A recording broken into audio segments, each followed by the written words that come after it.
Today I had a wonderful conversation with Meghan Callaway, who you will know most likely through the abundance of material that she's put out into the industry. She's known widely for her Ultimate Pull-Up program. She's put out a landmine program. She's going to be coming out with an Ultimate Push-Up program. And all of this is due to the fact that she has put so much work into her craft, putting out content daily. She's got over 16 years of experience in the industry. She's highly educated, well versed due to her influence from the coaches she's worked with, the colleagues that she's aligned herself closely with, and the people who have invested in her as a human being and encouraged her to be the very best version of herself. We talk about COVID-19, we talk about personal development, we talk about social isolation, we talk about online stuff, we talk about personal training in general. There's a whole bunch of stuff that we talk about, so it's very much worth your time to listen to it. So thank you, because it's a good one. Welcome to the Lifestyle Chase, Season 2. This podcast features high performers who have found a way to live their best life while balancing their health, wellness, friends, and family. I'm your host, Chris Little. Let's get started. The Lifestyle Chase is brought to you by Yeg Fitness. Yeg Fitness is Edmonton, Alberta, Canada's healthy lifestyle community, creating and supporting active living for all. Check them out online at yegfitness.ca and on social media at Yeg Fitness. Welcome to episode 110 of The Lifestyle Chase, and I am joined today by Meghan Callaway. How are you doing today? I'm good. I mean, I've been up since 4, so I'm tired, but I also kind of feel with it. That's So good. that's a positive. And kind of a funny story that happened right before this, and I was kind of panicking. So I've taken up the habit of cleaning my phone with the sanitizing wipes twice a day. And I'm lucky because I was able to get a couple packs over a month ago. And I ended up finding another couple packs, I think it was a week ago. So anyway, I'm scrubbing my phone down. The battery was low because I'd been working out and I've been filming a lot of videos. All of a sudden, I went to plug the charger in and I got this emergency signal. And it was saying how there was liquid in the charging port or whatever they called it. So I was not able to charge my phone. Oh no. So I was thinking, oh shoot, like what if my battery dies before this podcast? I cannot put anything in my phone. And then what if the headphones can't be plugged in? Yeah. So about 15 minutes ago, and I kept trying, I plugged my charger in and it worked. Phew. So I'm good I was worried. I was like, oh, like I've never had my battery die when I was on a podcast. That would be so horrible and so unprofessional. So Well, I mean, always understand that everything that could possibly ever happen has happened to every podcast host out there, whether it's like the video feed cuts out or like sometimes people just get their days mixed up and it's like, whatever, it's no big deal. Nobody died. that's true. That's a very good point. So, when everything happened, when all the gyms started to close, what was your first like emotional response?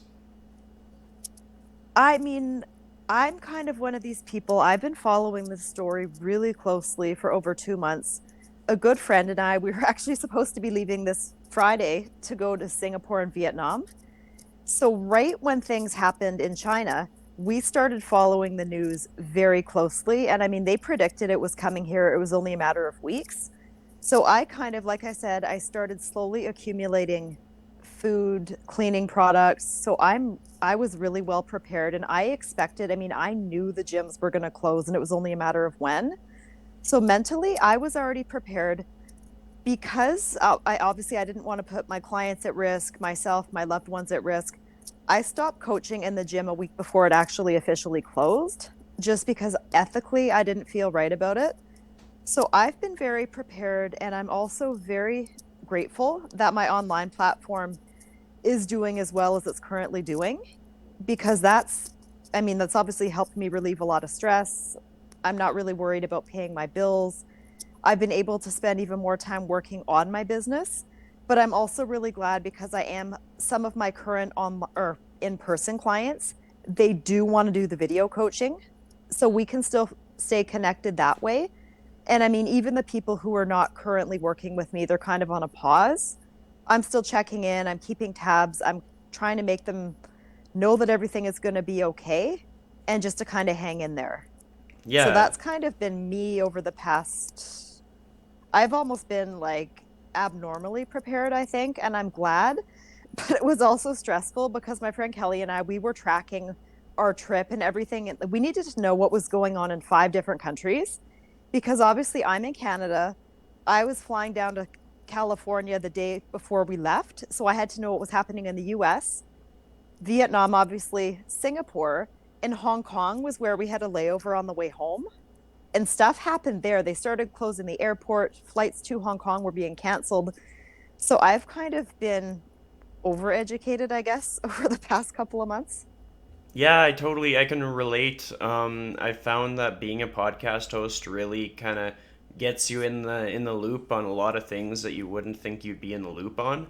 I I've been thinking lately that I think a lot more people need to take up having like a pen pal or just a buddy that's from a Yeah. different region of the world, because like on this podcast I've had Carl Powley on, and he's known mainly in the CrossFit world, and he had come back from a seminar that he had put on, and I think it was in Singapore, and his family is in Spain, and it Oh was just no. so eye-opening to see, because like he is based out of trying to remember, it's out of California.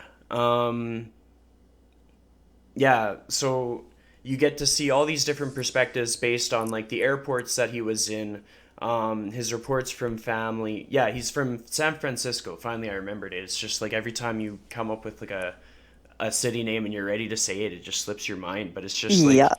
to see that perspective. And then I had another guest that I had interviewed who had traveled every country in the world except for 9 of them. He had 9 left, and this is like every country, and it's by boat that he's doing, so he's not taking plane. So he had connections with so many people from so many different nations, and it was just like I talked to him like maybe a month before all this stuff went down, Hmm. and I was getting his perspective and seeing how much like Hong Kong was one of the nations that really did a good job of like uh, taking control. I think they Yeah. flattened the curve quite quickly, but then everything was fluid in that nation as well. Like things were changing, and he is being not able to travel outside of there because the restrictions have been so strict.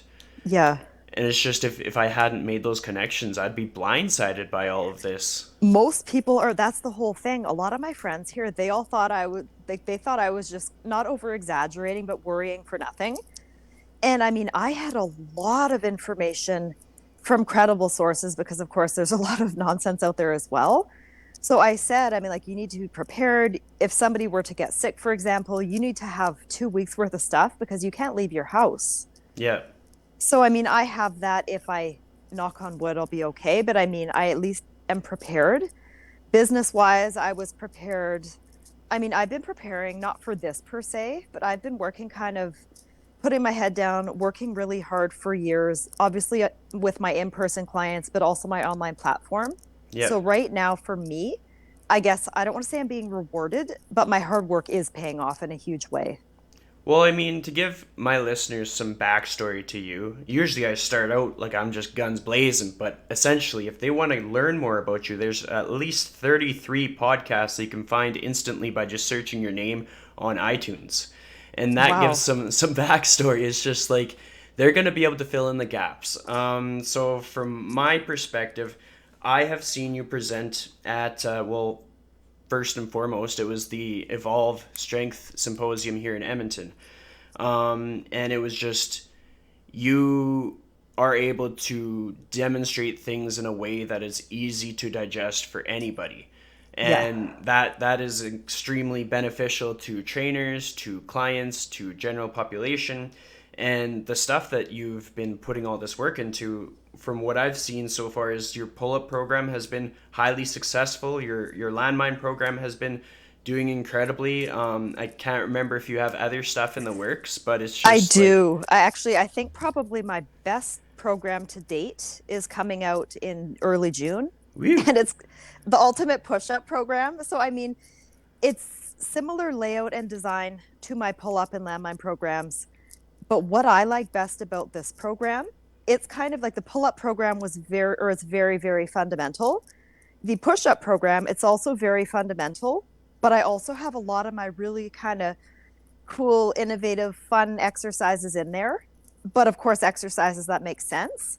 And then by phase two, so it's a 4 phase program again, but by phase two, you will be able to do, like the people who get this program, they will be able to do perfect push ups from the floor from their hands and feet.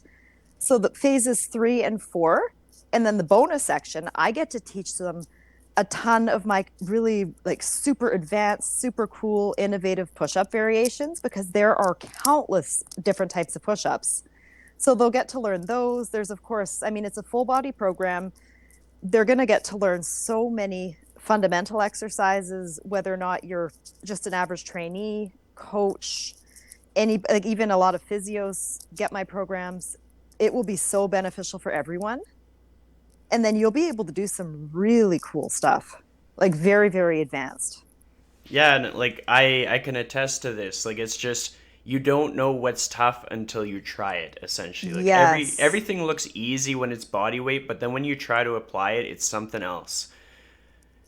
One Oh, and one cool yeah. thing that I have noticed or seen essentially is like I've had Sean Adair on my podcast, and I knew about you much before I knew about Sean Adair, but I saw him and then I saw you were training with him and I was like, damn, that's cool because it's like every trainer can benefit from another trainer.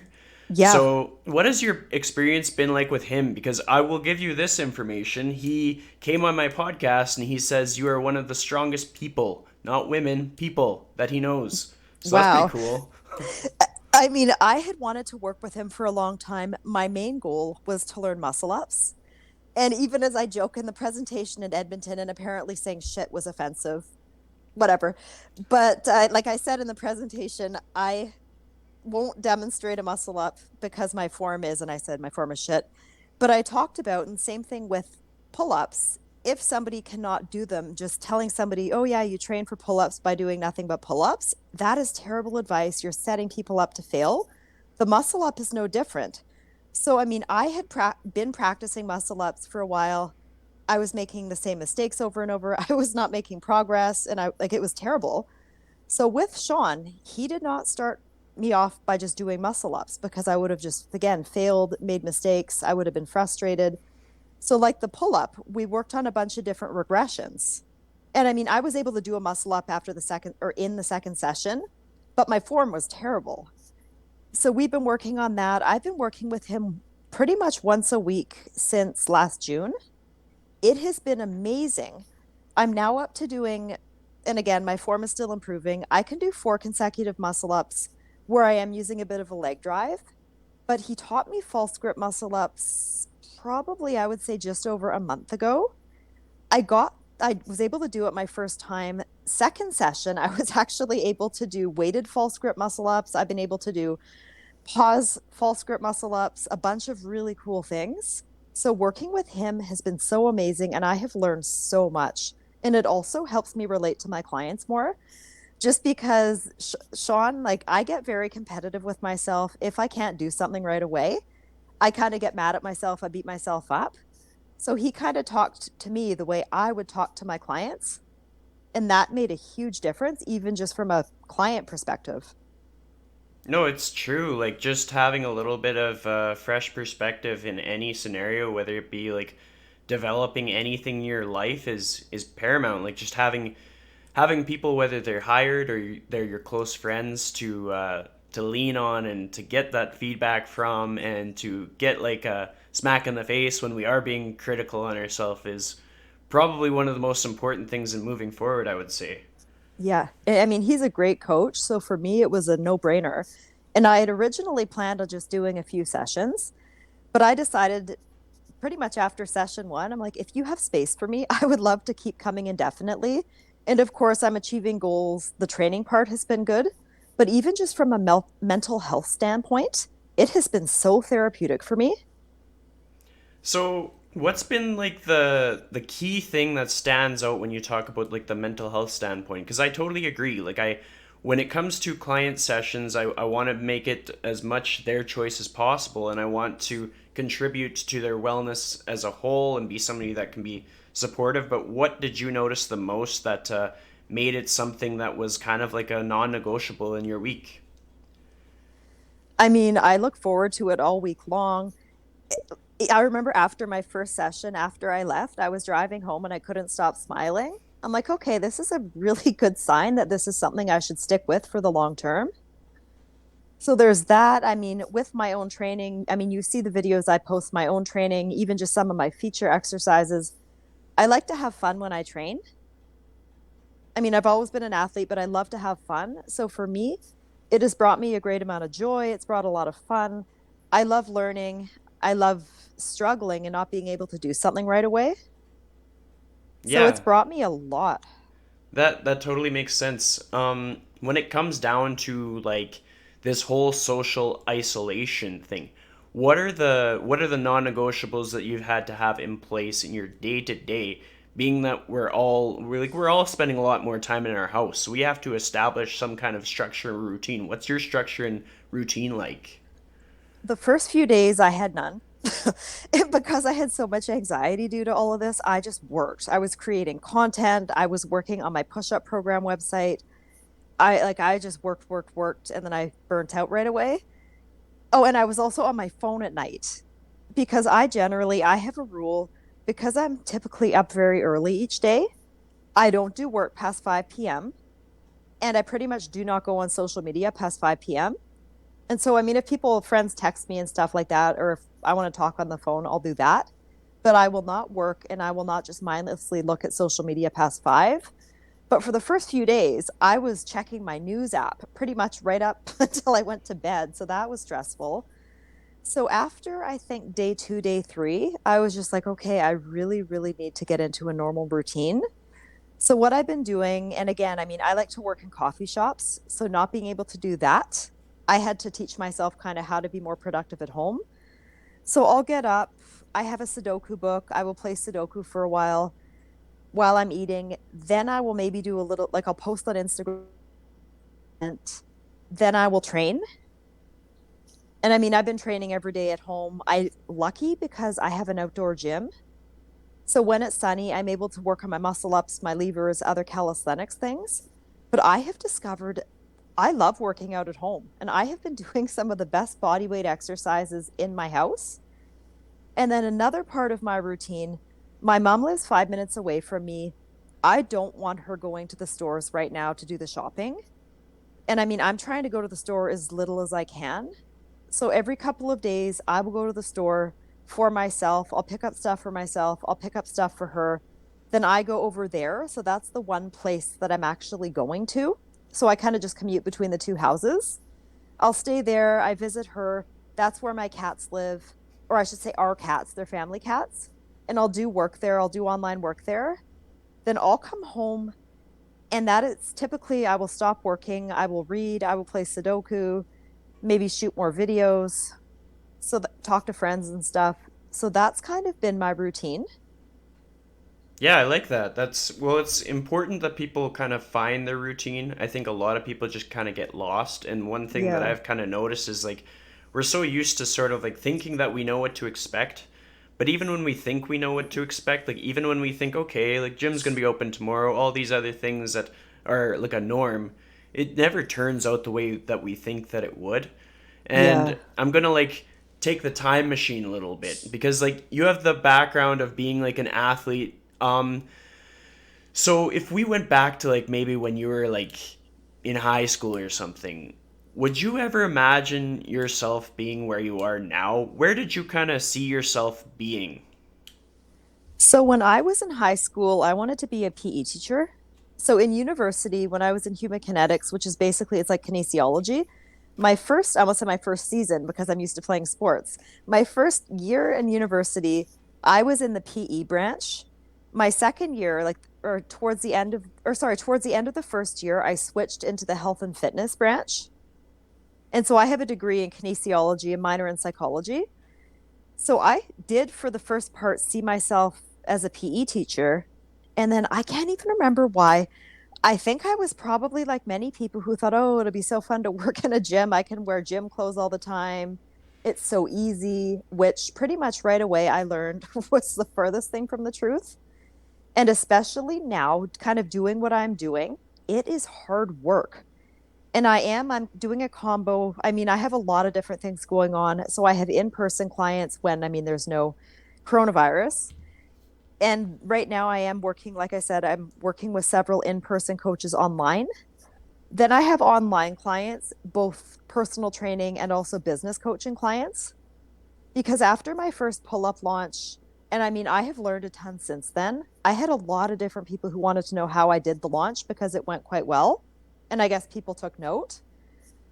And when that first happened, I don't even know the number of messages I got. A lot of the people were people who had never even so much as interacted with me in at any level. They hadn't liked any posts, they hadn't messaged me. They wanted help, free business advice. That after the first launch was overwhelming. So I already give away so much free information. I want to say I give away more free information than many in the industry. So if people want significant help, for example, business wise, I offer business coaching, and that's when I started that service. So I do that. And then, of course, the online products, which have been a godsend, like particularly the pull up program.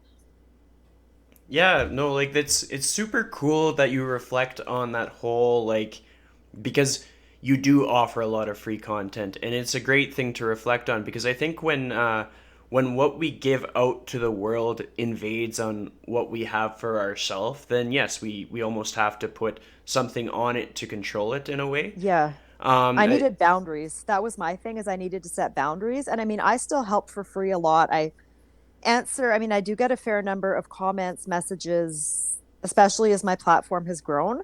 I do get back to everybody. Sometimes I can't quite right away just because I do need to focus on my paid work and my mental and physical health. And then, of course, my family, friends, loved ones, and stuff like that. But I mean, I still do provide a lot of free services. And I mean, we're entitled to make money like anybody else. And I think in our industry, a lot, and I mean, I was reading certain posts after the whole coronavirus thing happened, and I never saw it firsthand, but people were talking. I think Andrew Coates might have posted about it, how he saw certain people were being bashed for trying to promote products and stuff.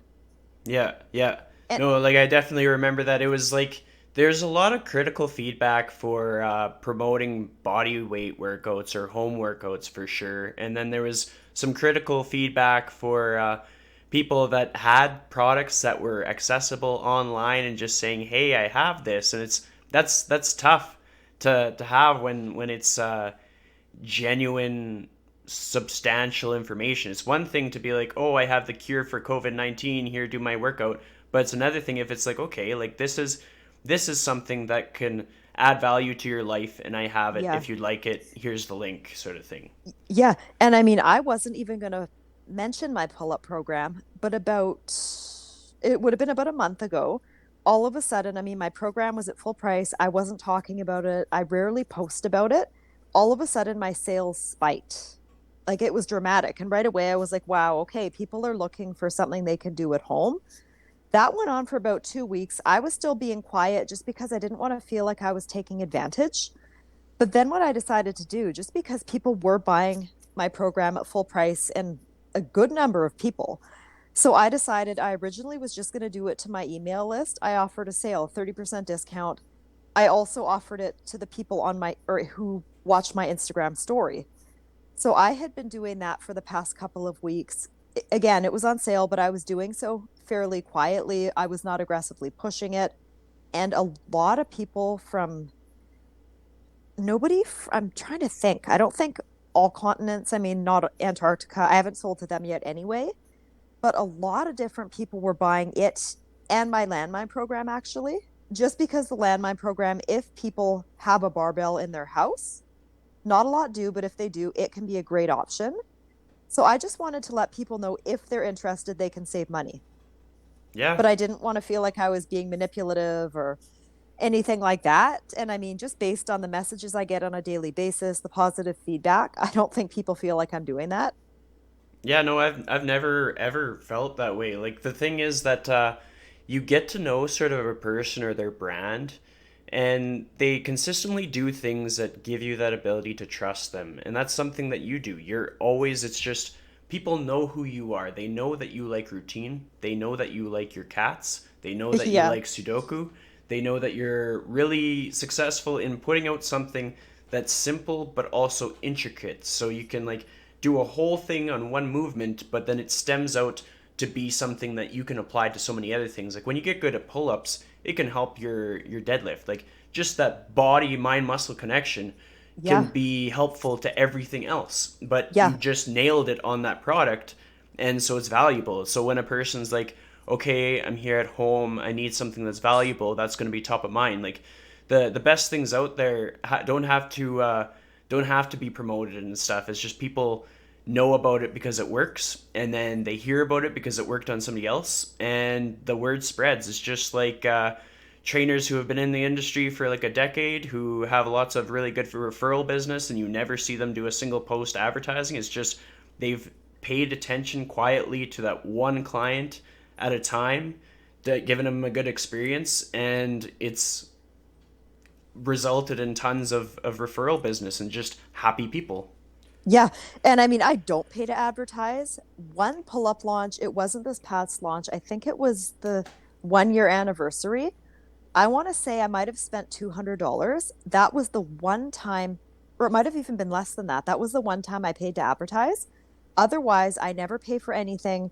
It's always, I mean, if you watch my Instagram story, I don't do a lot on Facebook just because, a good example, I shared a video on Friday on Instagram, and it's this really cool advanced push up variation that is going to be in my push up program.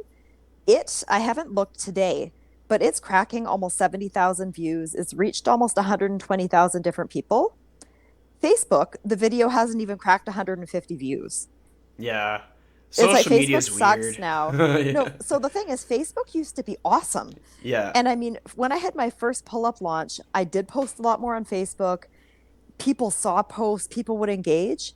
Now it's flipped. So Instagram has become a much better platform. Facebook, I share things on there because I do know some people still follow me, but I also know that most people aren't seeing anything.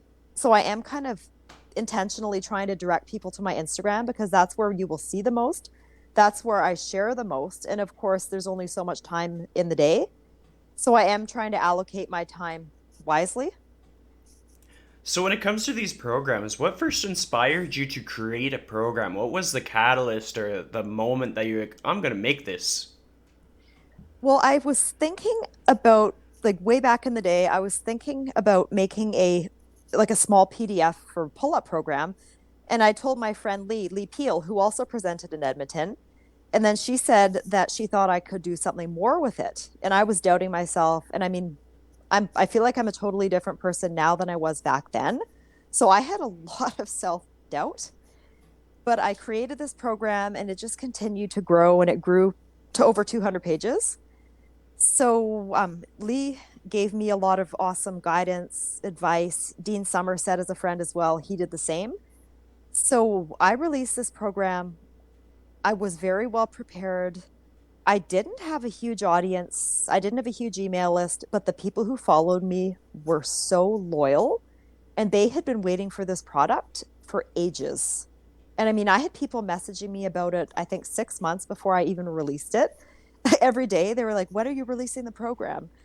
So that I think is why I decided to do the pull up program because it did as well as I mean, it's still doing, it pretty much has not died down and it's approaching 3 years. That's awesome. I mean, I couldn't believe it. So then I decided to do the landmine program. And then the push ups were always kind of in the back of my mind. And Lee suggested I do that one as well. So that's, I mean, I again, like it allows me to be so creative with this push up program. And kind of what you see on my Instagram is kind of more, I mean, the push up program is very fundamental, but it also kind of has that innovative layer. And some of the stuff you see on Instagram, for example, that people, I guess some of the more popular posts, I also include a lot of that in the program. Yeah. Well, I mean, that's the thing. Like people get scared of putting too much value out there. There is no such thing. Like it's like even if you blatantly reveal all the secrets of what people would get from your session, if they see enough value, they'll pay you for it in some way, Yeah. shape, or form. Yeah. I mean, I always like to over deliver. And I know, like, I mean, I have seen programs that people have put out and what they charge. And what I have, I mean, I feel like I am very, like, I'm completely undercharging. But at the same time, I want it to be accessible to people. So for me, like accessibility, allowing a lot of different people who might not otherwise be able to pay for it, that's very important to me. And during this sale, the push-up sale, I am offering 50% off again. And I know people pay more, like they're willing to pay more, but I want to make sure that it is affordable for as many people as possible. And I think like that mindset, that approach pays off. Then you get a greater volume of people that have the ability to support you. It's less Yeah, about like, oh, I gotta get this so that I make the most on every transaction. It's like people will build a trust with you. I've been hearing and like talking a lot about like the value of trust and integrity. Like you spend years building that, years, and especially with like a social media following, like mhm. when a person feels that like intense feeling of I trust this person, that's valuable. Even if you have like 500 followers or something, Yeah, that will pay off dividends because those are your people. And just don't do anything to wreck that trust. And it's tough. It means kind of grinding out the tough work and being patient with the process. I think a lot of people are like excited to get the big wins and stuff, and they forget to just keep their head down and put in the work. Like, how long did it take you to create your pull up program, for example? That must have been a ton of work. it took, God, I honestly probably close to a year. But I mean, even before that, I spent years. I mean, I do put out much more content now and much more consistently, but I had been blogging for quite a few years. I had been guest blogging for people. I mean, I forget what year it was. I want to say it was 2015 or 2016. John Russin reached out to me. He asked if I would write for him. So I started guest blogging for him. Girls Gone Strong reached out. They asked if I would write for them, and their writing is paid writing, bodybuilding.com, certain magazines, stuff like that. I never, like, one thing that's for me, I have never really had to reach out to people for opportunities. People have kind of reached out to me because I have been putting my head down, working hard, not being overly flashy. And I guess people have taken notice. Yeah, it works. It's a formula that works. You just have to be patient and have that discipline to keep grinding it out. But you're Yeah. human just like anybody else. Like, do you ever have days when you just cannot make content? You can't think about it. You can't do it. You have no energy for it? I'm lucky. I mean, I totally do, but I'm lucky because I mass produce content and I have so much stuff on my phone. So I will always have something to post, even if I don't feel like coming up with something new on that given day. Yeah.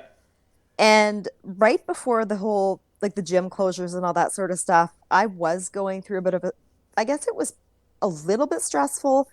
I decided I wanted to move locations where I coach my clients in person. Like I just kind of wanted something for me that was a better fit, just because the owner, he was basically looking to have all the people who work there working for him. I was the only person there who was independent because everyone else left. So for me, I kind of wanted to be somewhere where it was a little cleaner because the gym wasn't necessarily the cleanest, but also I kind of felt more like one of the team versus kind of me being on my own and everyone else as a team, even though I got along with everyone really well. So quite spontaneously, I decided I was going to change gyms, and within several days, I'd moved to a new location. So I was tired, it was a little bit stressful, and I did not feel overly creative. And then all of a sudden, gyms closed, pandemonium hit, and my creativity soared. And I don't think I've ever been this creative in my life. Yeah. It's been, I mean, it's like a very scary time right now. It's a very stressful time. I'm scared for the well-being of people. I mean, I did a podcast last week and we talked off air forever about the coronavirus, and I'm very frustrated that people didn't take it seriously, how we've had months to prepare. And the governments basically did, like in many countries, did nothing. At Canada's obviously, I don't want to talk about the US because I could just go off on a huge rant about their leadership forever. So I'll stop there. But people have known, like, I think apparently the US found out on the same day as South Korea. Look at the difference. Yeah. Better leadership. Canada, they kind of were very frustrating. They weren't taking it seriously. They were being too nice, as Canadians are often very nice, as we all know. Yep. Things are improving now, but I still feel in certain areas, like the whole social distancing, people are not taking it that seriously. And right when they implemented it, I would drive by parks, I would see huge crowds of people. It was just very frustrating because people did not want to be inconvenienced, even for a small amount of time. If people had been more prepared, like the government, people in general, if they had prevented, this could have been or become much less significant. And maybe people, I mean, of course, I'm not a doctor, I'm not an expert. It could have maybe been a 2 to 4 week thing. Now we're probably looking at months just because of the lack of preparation. Yeah, no, it's rough, and I can definitely agree. Like, you go out and you see, like, you go get your stuff at the grocery store, and like 80% of the people are doing a pretty good job, and then you see a few, like, a group of people that are just chuckling, and they're like close enough to give each other a hug, and it's like, okay, Yeah, like, come on now. yeah. No, I had something happen. And I mean, my trigger right now, it's been a time where people have been more anxious, more stressed out. My biggest source of anxiety right now is going to the supermarket because that is the only public place I'm going to right now. So it was, I want to say it was early last week. And I won't go there again. I've been going to bigger supermarkets because it is much easier to maintain the space. If you're in a smaller store, sometimes you can kind of get crowded and you cannot create the space, even if you want to. So I made the mistake of going to a smaller fruit and vegetable store. My mom wanted me to pick up a few things for her. So the first store I peeked in, it was there were probably about 50 people in this store with thin aisles. A lot of people, I mean, they were all wearing masks, coughing. I nearly had a panic attack. So I peeked in, I'm like, F no, I'm not going in there. So I left that store, went to a different store, and it was fine. But then this lady came up behind me in line and she was, I mean, I purposely was super far away from her. She just kept creeping up closer and closer. And I mean, I would never say this in a million years, but I turned to her and I said, "Excuse me, do you mind staying away or do you mind like maintaining space?" And for a second, like I could tell she was very confused. She did not know what I was talking about. And then all of a sudden it registered and she felt so badly. And I felt horrible that I had to say something in the first place. So I think with some people, it was a huge lack of awareness. That awareness is coming. Other people, there's a lot a lot of selfish narcissists in the world, and I mean, I'm trying not to share that much coronavirus stuff. I saw an article yesterday. I was absolutely horrified and I shared it on my Facebook.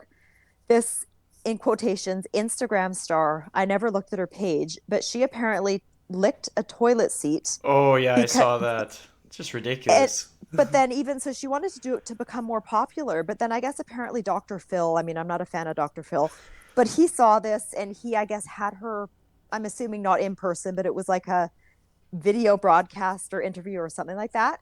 And he chastised her and he's like, "What are you doing?" And she said she doesn't care if people die. This is going to make her more popular. That's what she cares about. So I'm just like, some people are a lost cause. And I also read today, and this is a good thing, most Canadians are pessimistic about the coronavirus and they're thinking things are going to get worse before they get better. If you go down below the border, you look in the States, look what's happening there. A lot of people, and again, they kind of, I'm assuming most support one person. They assume it's, or they think it's a hoax. And because of that, a lot of people are not cooperating. And we're hearing about these parties. We're hearing about churches are having hundreds or thousands of people in there because they believe it's not true.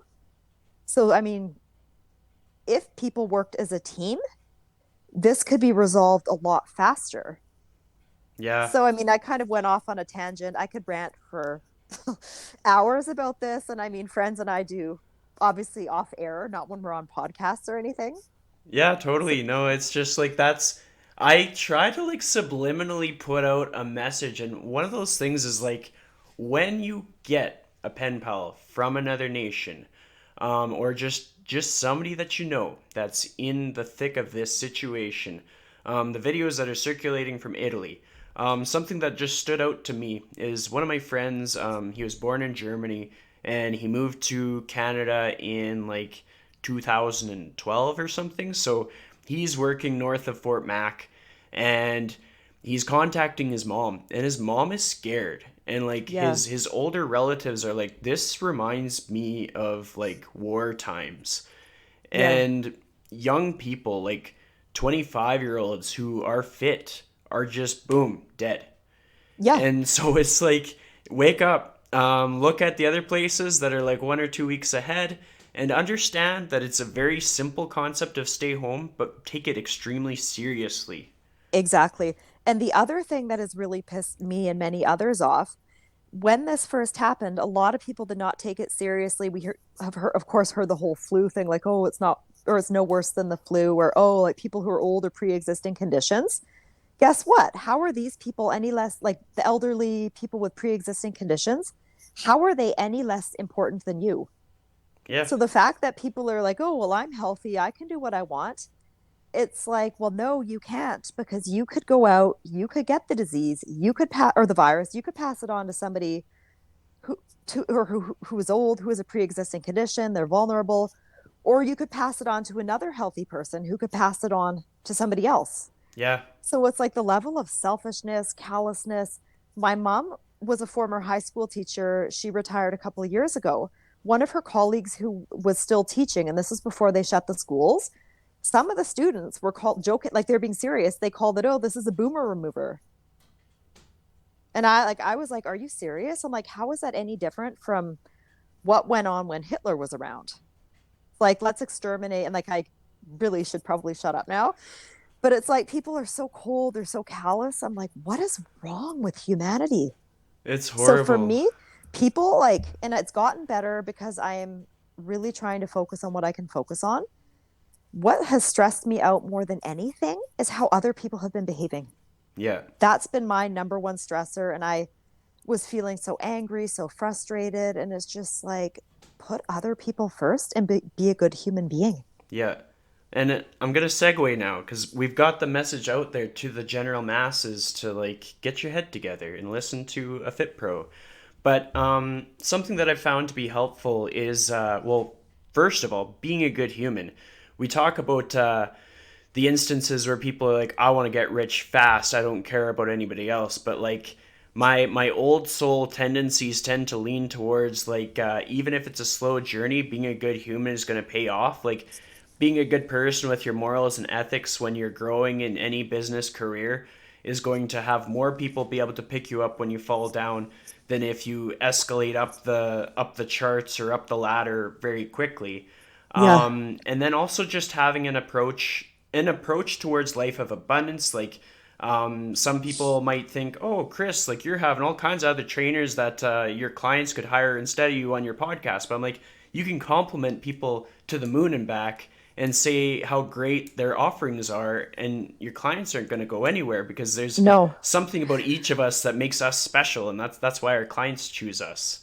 Yeah. So for me, for example, I'm like I've never felt competitive with anyone else. I always compete against myself, but I do feel like there's enough space for all of us. Yeah, And I've always gone so out of my way to share good content from other professionals. That doesn't make me look bad. That's not hurting my business. I'm helping people. And I feel like good people in the industry do need to be rewarded. So that's always been a huge part of my, not game plan, but like huge part of my mission since day one.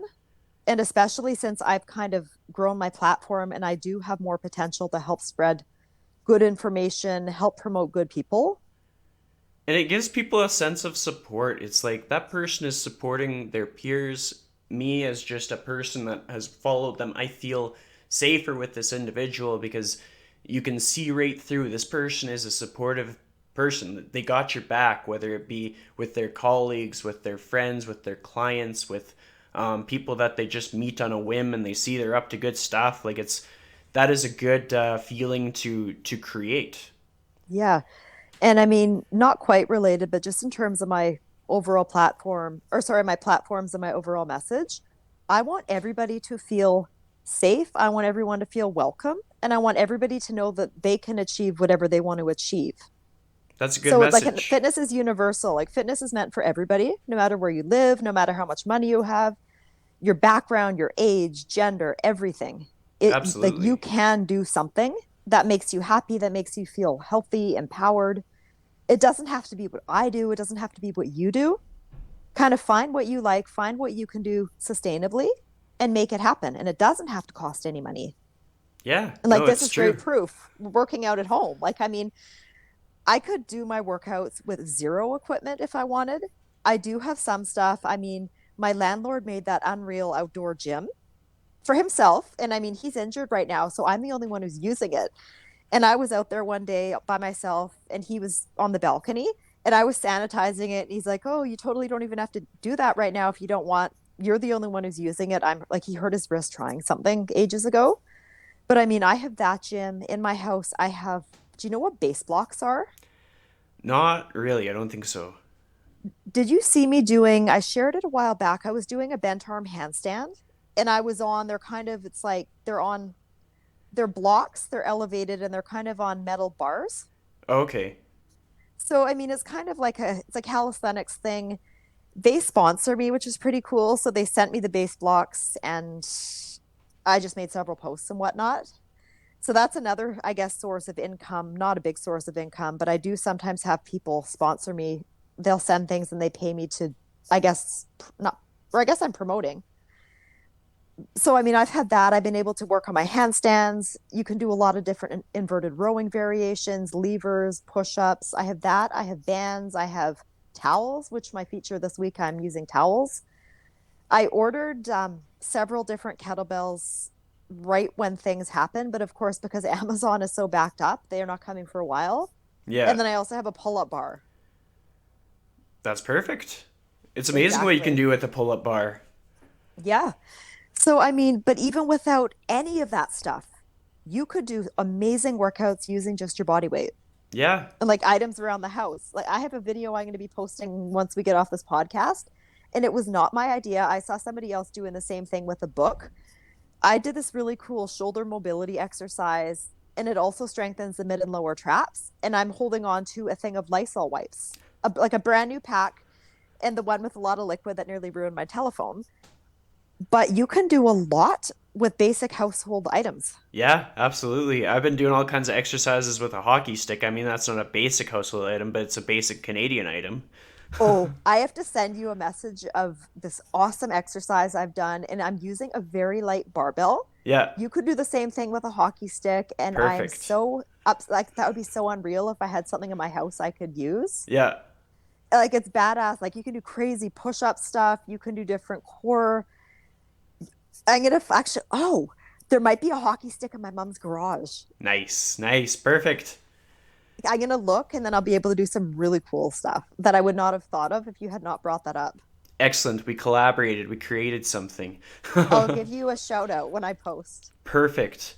So I want to talk about gratitude. It's been something that I've been promoting often because like a lot of people are having a really tough time with social isolation or social distancing, like they're by themselves or they're just not getting that human connection that they need. When Yeah. somebody asks you to tell them what you're grateful for, what is your answer? Well, funny, I started practicing daily gratitude a year, almost, oh, wow, almost 2 years ago. And it was when I started going to therapy. That was one of the first things she told me. And I went to therapy consistently for over a year. And so right away, I picked that up. I prefer doing it in my head. I don't like writing it down. And I find I'm more inclined to remember if I just do it in my head. So for me, it has been a game changer. Every night, I mean, I'll just think of five things. I mean, I'm grateful that I have a roof over my head. I'm grateful that I'm safe and my loved ones are safe. I'm grateful for my love of my job, the potential that my job brings me every single day. I'm grateful for my, I guess, strength and just love of training. I mean, I could rattle off hundreds of things. I'm grateful for my cats. I'm grateful for my friends. I'm grateful for my mind, I guess, and my willingness or wanting to explore and learn. Yeah, I mean, for me, if I'm feeling anxious, if I'm feeling negative, if I'm feeling angry, frustrated, whatever, I will do this. And I mean, I always do it once a day. I will sometimes do it up to 5 times a day, depending on how much I need it. And even something just to put everything into perspective for the social distancing. I know you said you live alone. I live alone. So I am alone most of the time, and it's really hard. I was just reading today, and it was a headline for, I can't remember the newspaper. They're talking about, like they said, be grateful that you're in a country where you have the option of social distancing. Yeah, Like certain places, like they're talking about how India is now going to be, they're obviously at a huge risk because, I mean, things apparently are starting to really pick up there. And of course, people, like millions and millions of people are living in slums. There is no potential for social distancing, social isolation. So, as horrible as it is for us, as hard as it is for us, be grateful we have that option. absolutely. Like And I don't want I to get all preachy, but I mean, it's true. Yeah, I mean, I have some listeners who have family in India or they were born in India, and they're sharing posts of just how quickly things could turn, and like they are scared for their family because it's another one of those situations where it's like you can do everything right, but somebody else can mess it up and it can get bad really fast. Yeah.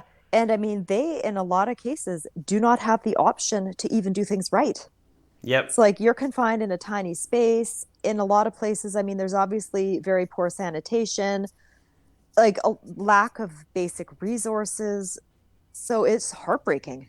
absolutely. We're in a great position in Canada to be so spread out. Like you look at the map and it's like what a wonderful time to live in Manitoba or Northwest Territories because it's just like people are not dispersed like so close together. They are spread out and so they kind of have a little bit of a safety net or a buffer to sort of protect them in a way just simply based off of geography.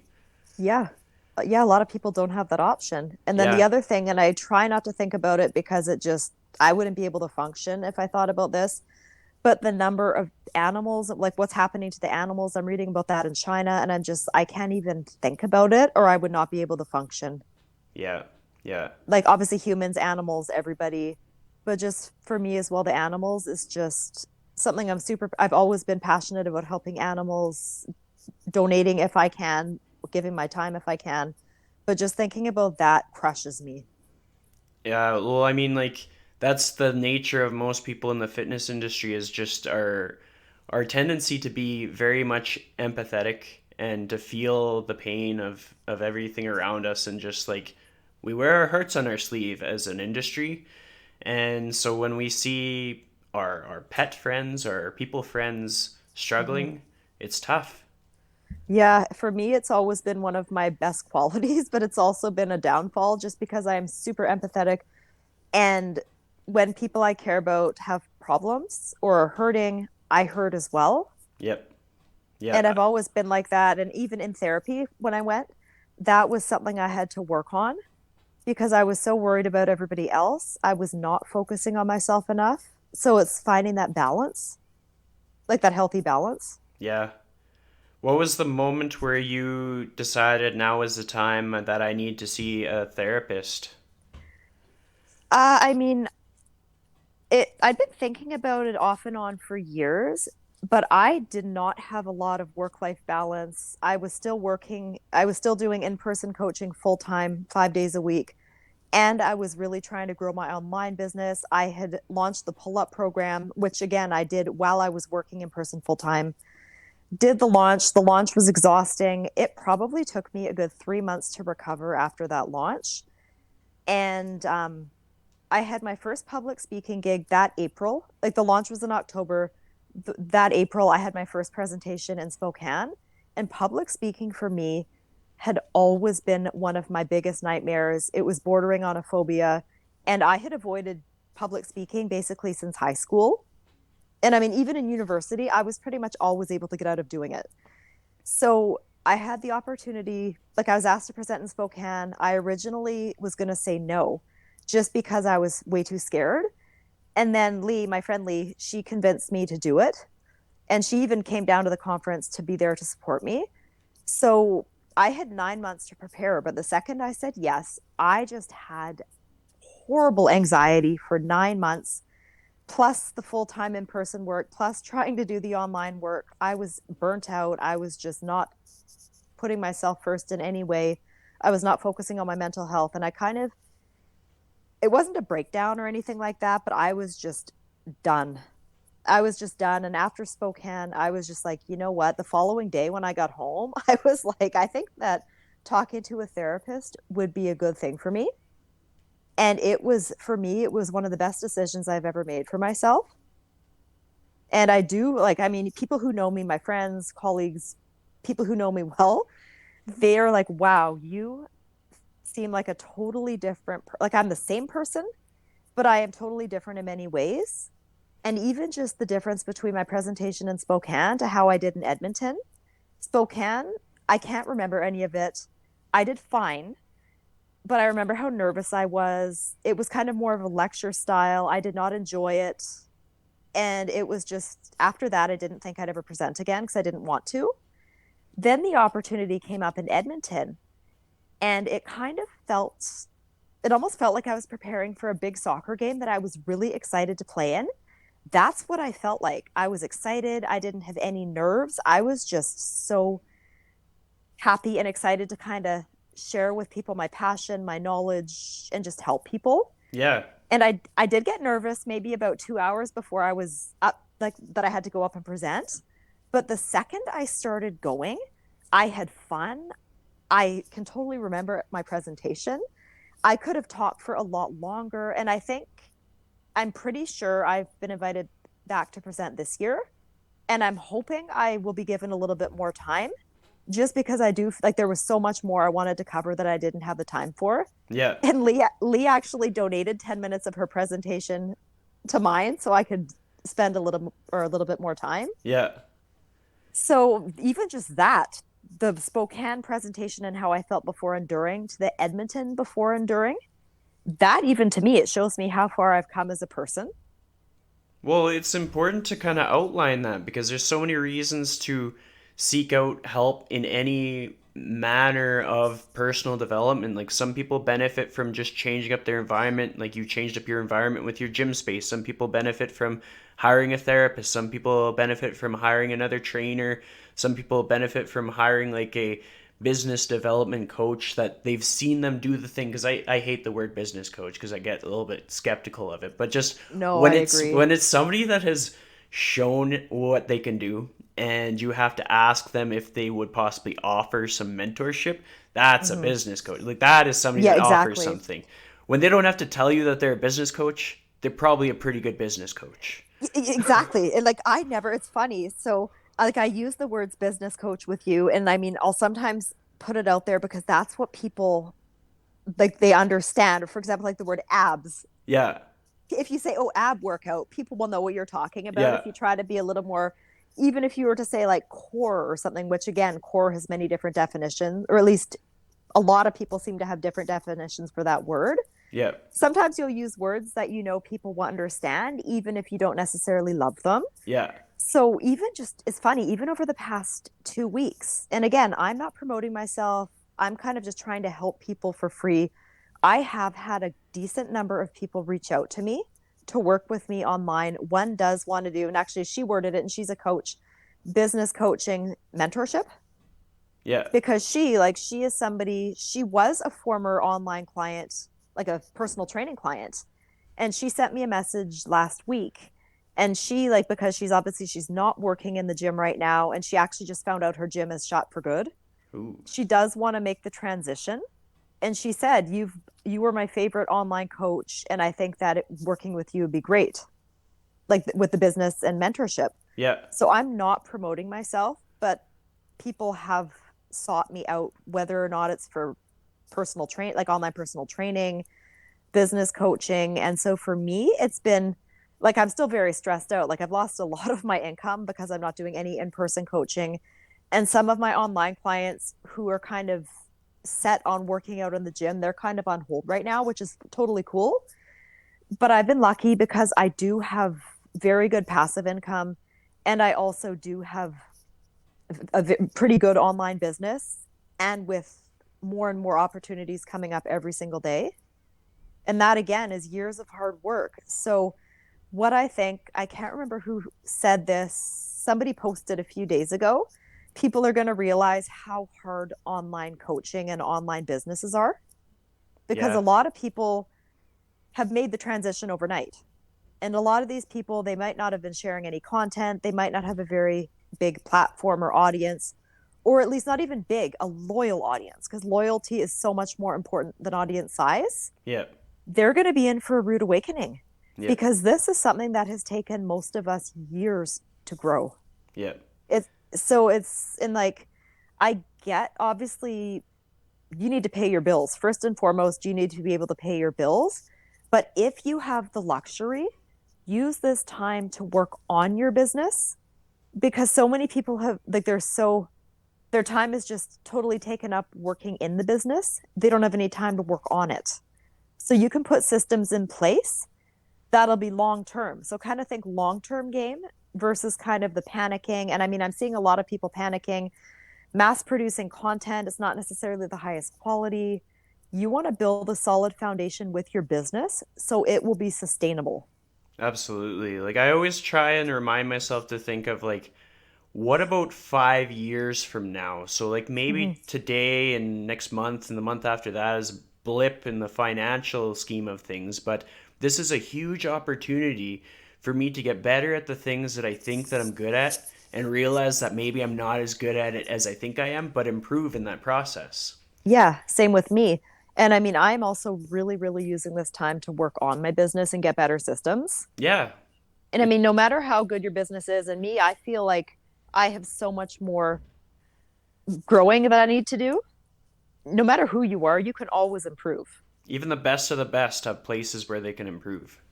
Yeah, always. So for me, it's been, I mean, again, it's been a stressful time, but it's also professionally. It has been a very exciting time just in terms of the opportunities I'm getting. I'm just excited about how creative I've been feeling. Yeah. And it's for me, it's been a really excited time, and I'm really excited to help people as well. Like, It's first and foremost. It's all about the attitude and the way you approach things. Like for me, when I'm backed up against a wall, I get creative too, and I get really disciplined in my routine. Like a lot of people are like, uh, I guess it's just they're suggesting that I can take this time to just relax and take it easy. I'm like, no, no, like I got work to do. 8 a.m. I'm gonna like work on myself and like create Yes. structure and routine. This is an opportunity that we don't get all the time, and it's like you approach it that way, or you can be scared. But Yeah. if yeah. I mean, I think it's a great opportunity to do both. I mean, some people might not sleep enough. They can really focus on improving their sleep. And as we were talking off air, both of us have been having horrible sleep since this started. Yeah. But people can work on improving their sleep. They can work on improving their nutrition, possibly their mindfulness. They can meditate potentially. They can do things to improve their mental health while also working on their business, working on their training. And I mean, you probably do have more time to do so and a lot less distractions. Absolutely. I mean, because we're stuck in our houses. So, I mean, we're not really going anywhere. My Yeah. biggest distractions, and I mean, I need to cut back. I looked at my daily daily time on Instagram, and since this has happened, it's gone up an hour a day. Yeah.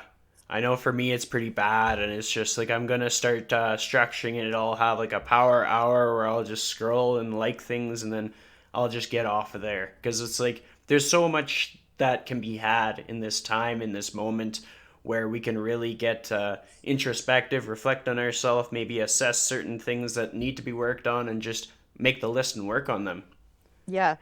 And I mean, even in terms of social media, you can limit what you see. And I mean, I'm not a huge fan of Facebook. I find there's so much negativity on there, there's so much misinformation.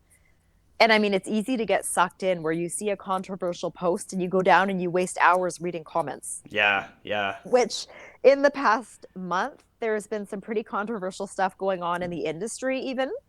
And for one, I had so many people messaging me about it, which again, I don't really want to spend my time worrying or dealing with these messages or topics because they're not necessarily helpful or healthy to anybody. And I do not like to gossip at all. yeah. But even just certain coronavirus threads, reading that, and then you spend hours reading comments. I prefer Instagram because I mainly follow animal pages and travel pages. Absolutely. That's my thing, mainly animal and travel, some fitness people, and then friends. So my Instagram is a very, very healthy news feed. Facebook, not necessarily. And I do like Twitter to some extent, but then you see what people like or what they retweet. And then some of that is stuff I would never follow. Yeah. But Yeah. then also, I joke, you can learn a lot about a person based on their likes on Twitter. Oh, it's dangerous. Oh, I've been horrified. Certain people, I'm just like, wow, I did not know you at all. Yeah. And I mean, Twitter, I kind of mainly go on. I do share things on there because it has actually been working for me, even when I have sales, because I've been sharing content on there consistently for quite a while. I kind of share similar stuff across all of my platforms, but in greatest detail on Instagram and in my blog. So, but Twitter, I will go on for the news and then just to share that. But so, I mean, it's a little bit better than Facebook, I find, but other people I know, they find it to be the opposite. Yeah. Well, I mean, like, I just get confused with Twitter, so I just kind of check it every so often, but I don't post anything on there. I never did, but then my posts were doing really well. And when I would have sales, I would have people write and be like, oh, we just bought your product, or I just bought your product. I totally love it. So I was like, whoa, okay. Hmm. Twitter has been better for me than Facebook. For example, Interesting. Instagram is my number one. And I mean, I don't know the day. I think I posted about it on Facebook. So when it comes up in my memories, I'll know when I pass 10,000. Yeah. It hasn't happened. The year anniversary hasn't happened yet. But I mean, in a year, I will have gone up close to 30,000 people in a year. But my key is I'm doing the same thing. I mean, I'm sharing the same content. I feel like the majority of the people who are following me, I mean, of course, not all of them, but a lot of them, they're very loyal. The amount of engagement, the comments I get, the messages I get every day, I know I'm kind of doing a good job based on the feedback I am getting and the messages and the tags. So for me, I'm just kind of doing the same thing, whether or not I had 1,000 followers, 500 followers, or now close to 40,000. I haven't changed a thing. Yeah, it's And for just me, just, consistency and work yeah, ethic. yeah, consistency, work ethic, and then keeping the same message. Yeah. That's my thing. Like, you don't have to become like a bad person when you gain a lot of followers. And I'm not saying a lot of people do, but I'm also saying that followers doesn't necessarily mean success. So for me, and I joked, I only cared about reaching 10,000 people because I wanted the swipe up option. That's everybody. That is everybody for sure. Honestly, like that's the only reason I cared because it allows me, obviously, if I have sales, I can link people to my website.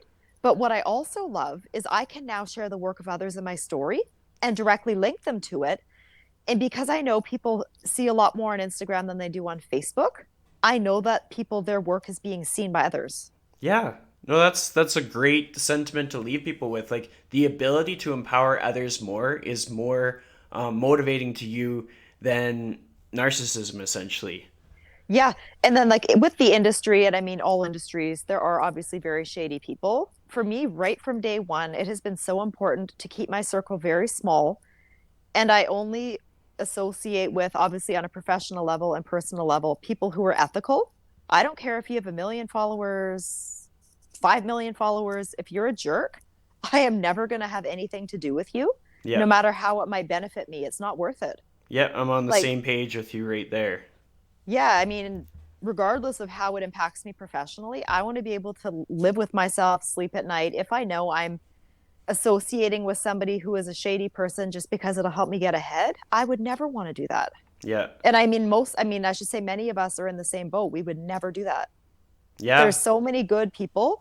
And like, this is one of my things. It's like certain shady people, they might have a lot of followers because they're popular in quotations. They will always receive support, even if they do not deserve it. Yeah.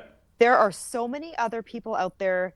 They might be just as popular or they might have a fraction of the followers.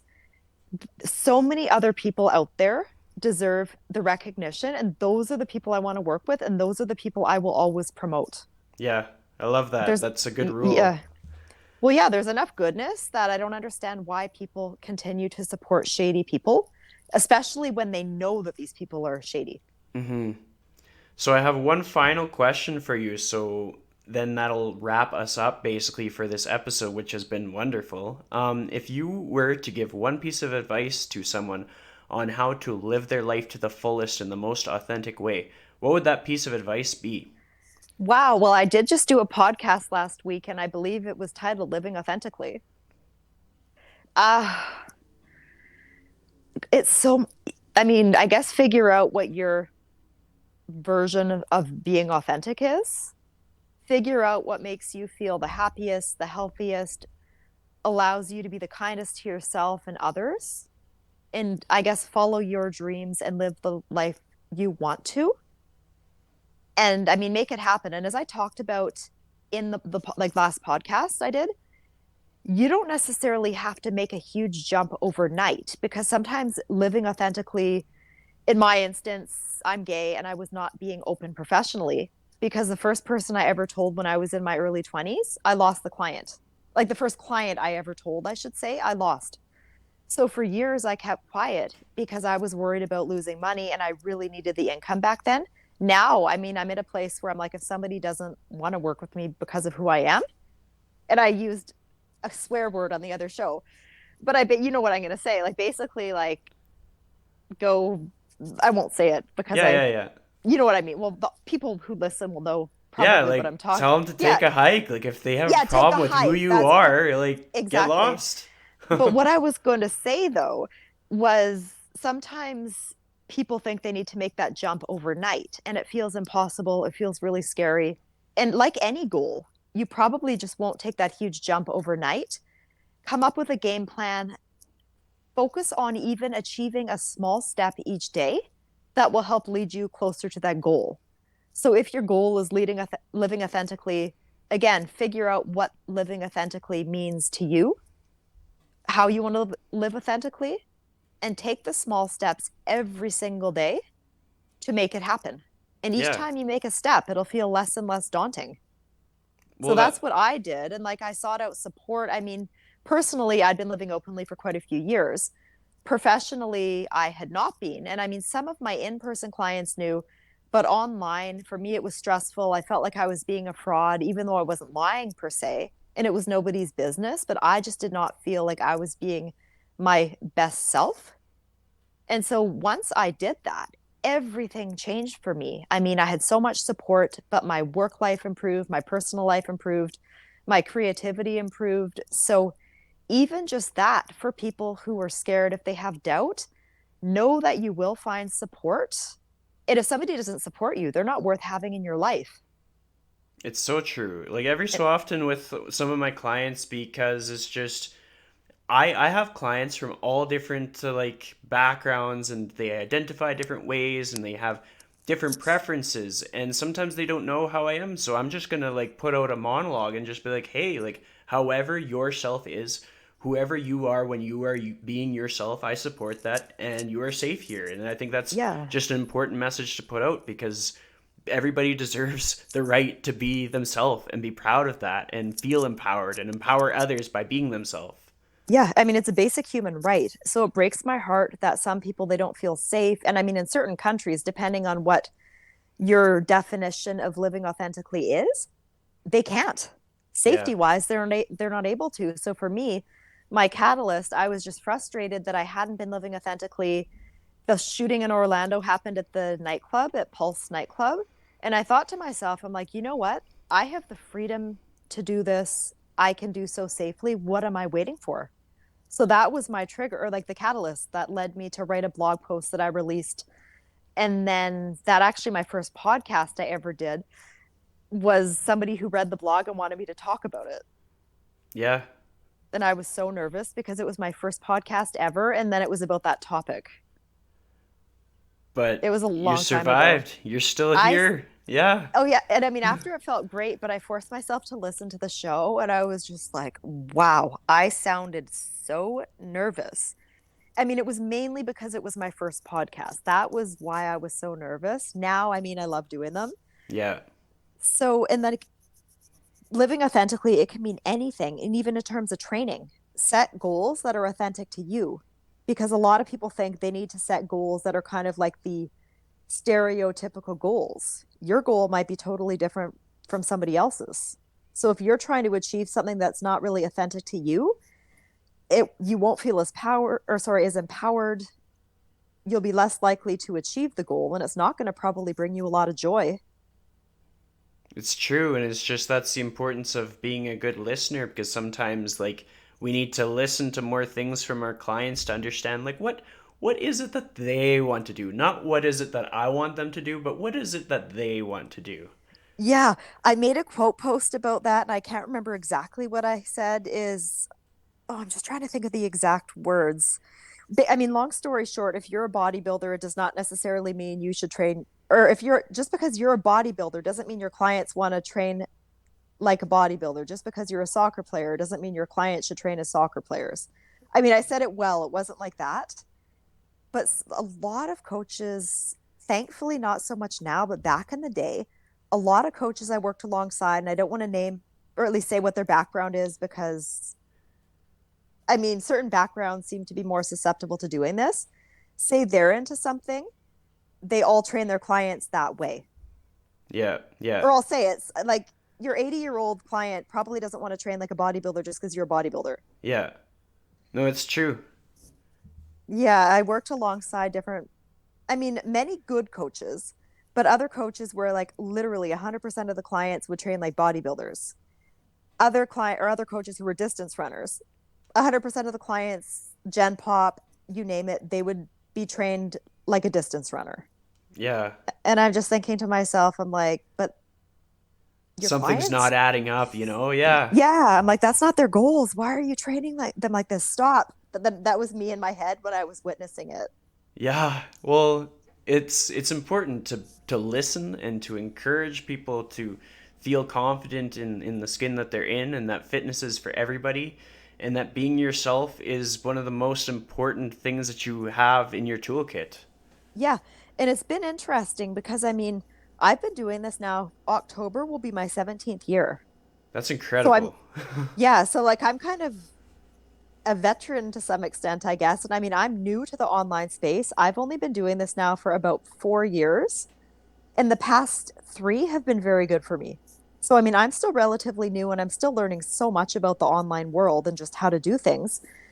But wow, I completely lost my train of thought. Well, it's Oh, yeah. basically you've put in the work to accumulate this volume of knowledge and life experience, and that is the proof in your pudding of the online space kind of thing. Like, that's where it Yeah. pays off. Well, what I or what I remembered what I was going to say. So, when I first started coaching, and I'm sure most coaches can relate, you pretty much will train with anybody who wants to work with you, even if it might not necessarily be the best fit. So for me, for about the first 5 years, or maybe more like 5 to 8 years, I would work with anybody who wanted to work with me. And so I did train a lot of clients where I was maybe not the best person for the job. I mean, now if somebody wants to work with me and I don't think it's a good fit, or if I think even if I think I can help them, if I think there's someone better out there, I will send them to that person. But what I was going to say, since I kind of have been more direct in my overall message, and I think when people read my blogs, see my feature posts, look at my videos, it's pretty straightforward who I am, what my message is, what I believe in, how I train. So the clients who now seek me out, I mean, or actually all of my in-person clients, they're very long-term clients. The shortest term of the bunch, 4 years, but I have the others are 8 years, 10 years, 15 or 16 actually. So they're all very long-term clients. But the people who seek me out typically to do the online coaching, or the people who are now looking to work with me doing the video coaching, or even sometimes consultations, they follow me online. They know what I'm about, and they're kind of people who might want to learn how to do a proper pull up, learn some of the body weight stuff I'm doing. People who might not necessarily be feeling that like their body might be hurting them and they want to feel good because they know that I've overcome a lot. So I kind of attract clients who are a great fit for me. Before that wasn't necessarily the case. And I think a lot of us can relate to this. Yeah. Well, I know that, like, I mean, I am definitely, like, I've done 2 full years as a personal trainer, so I'm still early in my career. But, like, Yeah. within the first year, I definitely had a lot of clients that it was like, oh, well, like, I might not be the perfect fit for this person. But early on, like, I was, very diligent in doing a lot of posts that sort of shared who I was and what I was about and what I was passionate about. And I found that that kind of niched me out to people that were like a really good fit for me right away. And then in terms Yeah. of like having clients that were the right fit or not the right fit, like one of my moments that was like a struggle for me, it was like I was financially, I needed another client. And I Hmm. had a client inquire with me, and we had our consultation, and they talked about the lifts that they wanted to do. And one of the lifts was Olympic lifts. And I was like, honestly, like, you're going to have to wait 6 years for me to learn Olympic lifting. Or I Yeah. know this incredible trainer, and they can help you with Olympic lifting. And when you want to get strong, strong, just generally strong, I know that I can do that, but I cannot finesse you through Olympic lifting. And what ended up happening was like they trusted me. And so they Hmm. went and they did Olympic lifting, and then when they wanted to get strong, they came back. And so it kind of just goes to show that sometimes you have to make the tough decision knowing that that trust means so much more than that extra couple sessions in the week for a little bit. Yeah, that actually just happened to me. So the person I talked about who wants to do the online mentorship with me, she, like I talked about, she was an online personal training client. Her goals were to learn how to do pull-ups, and she went from doing zero to, I forget her PR now. I think she might be at 10 now. And she learned a lot. We worked together for quite some time. Then she decided she wanted, like, her goal was fat loss. I can do fat loss, but there's other people out there who are better. So I sent her to my friend Lee. And then now this client, she wants to do the business coaching slash mentorship. She contacted me just recently. Yeah, So it the kind of comes trust goes a first. long way. Yeah. And like same thing with the Olympic lifting. If somebody wanted to work with me to do Olympic lifting, I would say no. And I would pass them on to somebody else. And I forget how many years ago, and this is when I still really needed the money. I had somebody message me. She was a figure competitor and she wanted to work with me 5 days a week. This is when I really needed the money. I said no because, for one, it's not my background, it's not my area of expertise, but also just my beliefs. I am not a huge fan of figure competitions and do not necessarily think they're the healthiest for people physically or mentally. So ethically, I could not get behind doing that coaching. Yeah, I totally get that. Yeah, so I think if you kind of stick to your beliefs, do what you're like, stay in your lane basically, I think you'll do very well and be trustworthy. Absolutely. We covered a lot of material today, so I know. I'm going to put a cap on our wonderful conversation that we've had. But before I do that, how can people find you? What are the best ways to look you up?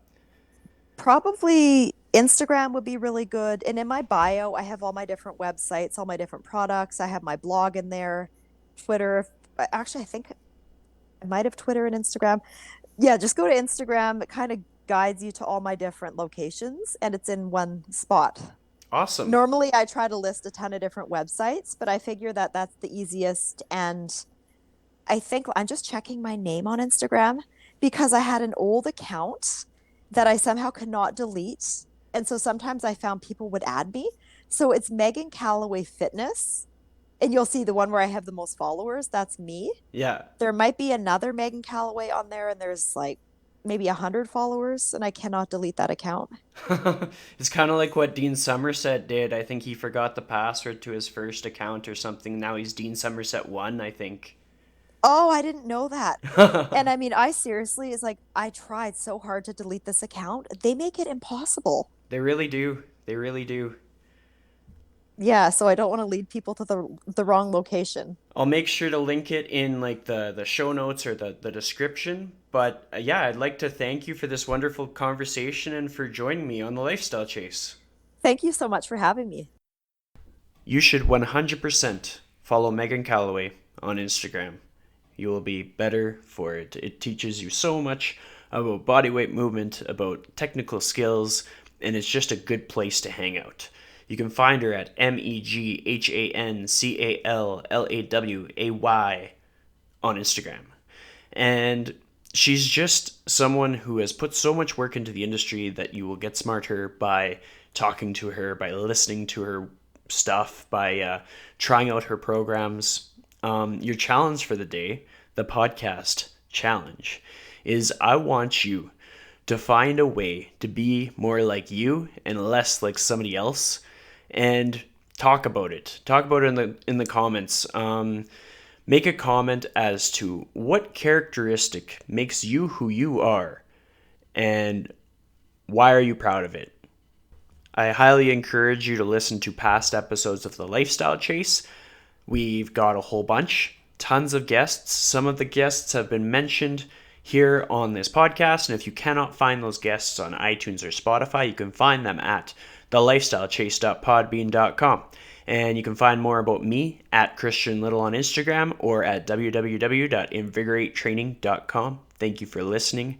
Please support by sharing this episode in your social media or rating on Apple Podcasts. Hope you have a good one.